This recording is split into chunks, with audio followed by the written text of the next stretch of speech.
Greetings, greetings. It is, and I know you guys gonna hear this and you hear it every week.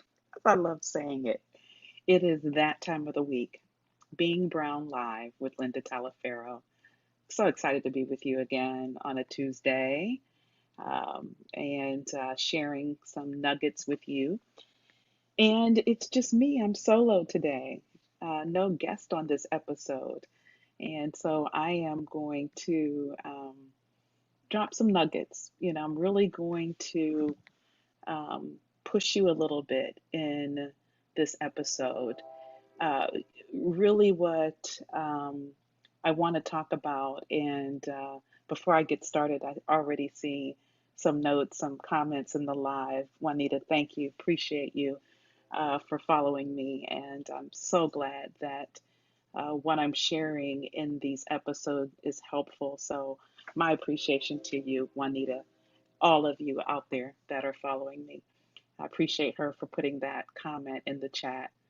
What I want to talk about in this episode is, when we find ourselves at times knowing that we want to be more visible, we want to have opportunities, we want people to notice us, we want to be seen and seen and recognized for the value that we bring, right? We don't want to be in the background anymore. We have a wealth of knowledge, we have ideas to share, we have great suggestions, but then we find ourselves at times not having opportunities to share those. Now, you could be in a situation, I know I've been in the situations before where people are quite comfortable keeping you in the background, quite comfortable, have no problem with you staying there, actually. I know exactly what that's like. And here, what I would offer to you, as long as that environment is not a toxic one, of which there's definitely, uh, from a health perspective, both personally and professionally, reasons for you no longer to be there, then it's time to move on. There's no doubt about it. But if it's not a toxic environment and you just have individuals, which we're going to have them no matter where we go in our careers, that that would put us in the background. One could be that they just, because we have shrunk, we have hidden, we have kept our head down. They're not even aware of our skills and capabilities. That could very well be the case. And I would offer to you to to change that dynamic for yourself. And I'm going to talk about ways in this episode for you to do that. And the first way is to make yourself, your voice, heard. Make yourself visible and seen. You can control the level of awareness in an organization that you are present and that you bring value and that your ideas are worth hearing. You can control that. You hear me often talk about controlling the narrative, writing the narrative for yourself. And one way is to find your voice and exercise your voice. Now, I will tell you, when you decide to do this, you are going to most likely stretch yourself and put yourself potentially in an uncomfortable spot. Why? Because when you start to vocalize, when you start to engage, you open up for people to give you feedback, which you guys know I love feedback.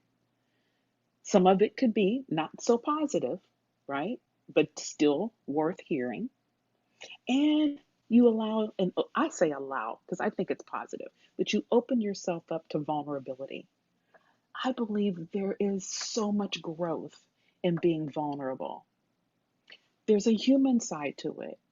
A lot of leaders don't show that, don't have that connection. And if you can show that you do, that rises you in the leadership category. But it can be uncomfortable. It can definitely be uncomfortable. But that discomfort is growth. That discomfort is growth. You don't.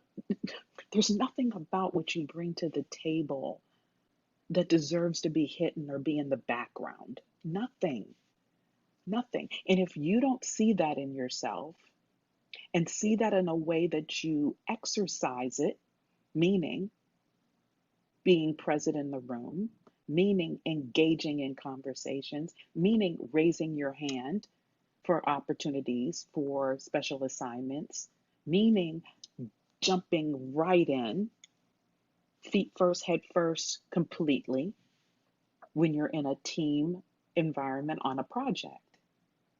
There is so much value in stretching yourself, and growth be one of them. Now, you've got to own that uncomfortable feeling. You got to allow yourself to feel it, and then use your network, your relationships that you've built. Because I know you guys that have been following me, you know, I say relationships are everything. So I know you've been building them. Use the relationships, use that network to support you along the way. Your accountability partners, your advocators.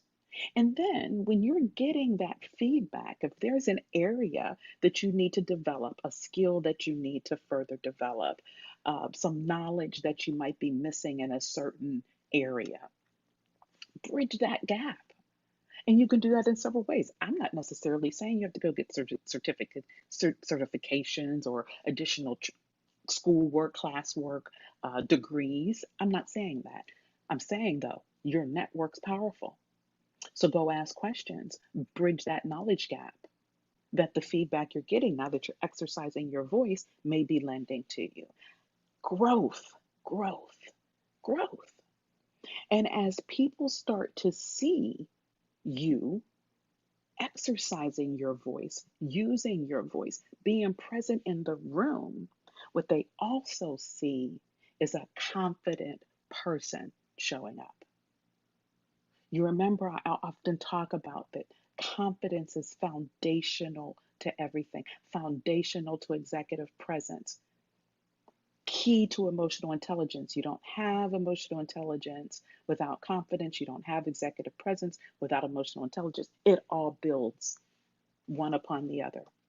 So when they start to see you raising your hand, when they start to see you providing input in meetings, when they start to hear you leading in a team and bringing forth suggestions on how to move forward, or maybe even taking chaos that's happening and quell it such that the entire group can move forward to resolution. When people see that, they see the confidence showing.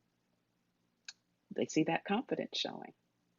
And over time, what they see is the leader. All of this are things that you can do to make sure you no longer stay in the background. You no longer stay hidden. You no longer are unnoticed. People become aware of you and what you bring, the value and worth you have that you know is within yourself. You know you deserve to be a leader. And finding and exercising that voice is key to making sure everybody else sees exactly what you see when you look in the mirror.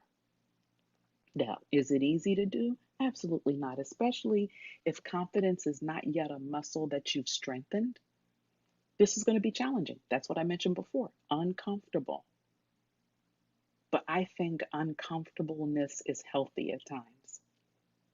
I can't tell you when I stepped into this role that I have today as a vice president, I was I was uncomfortable. I, I, the level of visibility I knew I had, the level of authority, the power and the role, the visibility.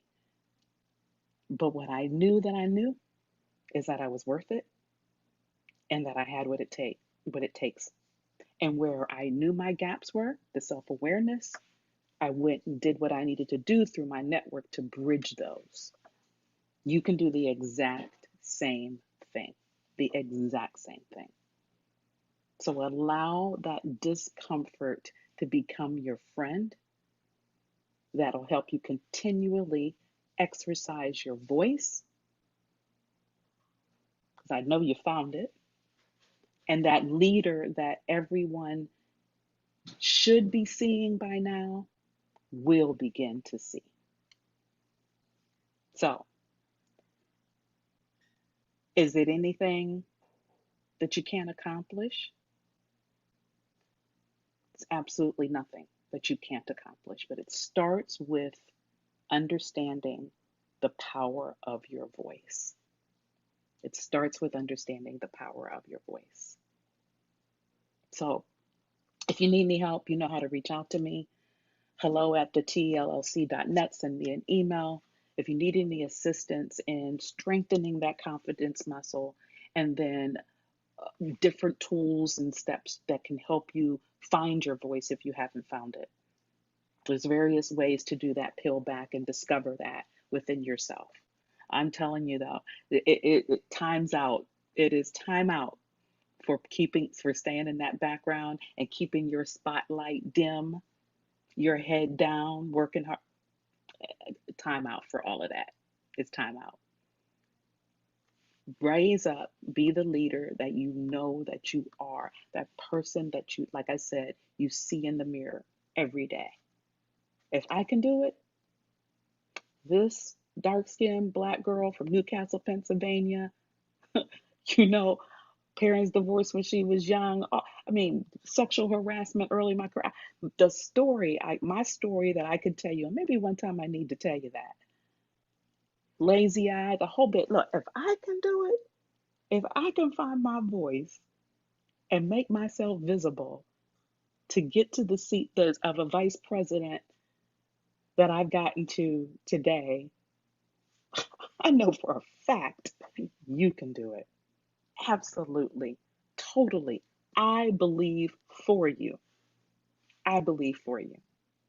So if you need any help in your disbelief, reach out to me.